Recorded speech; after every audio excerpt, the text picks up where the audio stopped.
आज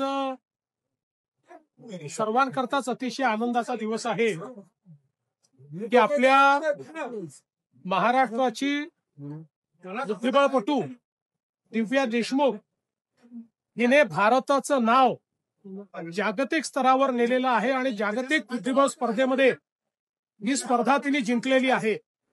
आणि म्हणूनच आज तिचा महाराष्ट्र शासनाच्या वतीनं नागरी सत्कार आपण केला.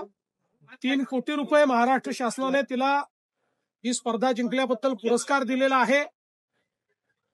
केवळ 19 वर्षाची ही कन्या हिने भारताची पहिली ग्रँड मास्टर महिला म्हणून या ठिकाणी ही स्पर्धा जिंकलेली आहे. आणि खऱ्या अर्थानं पुढच्या काळामध्ये तिच्याकडनं भारताला खूप अपेक्षा आहेत. वेगवेगळ्या ज्या स्पर्धा होतात त्या स्पर्धांमध्ये ती भारताचं नाव उंच करेल. एक आनंदाची गोष्ट अशी आहे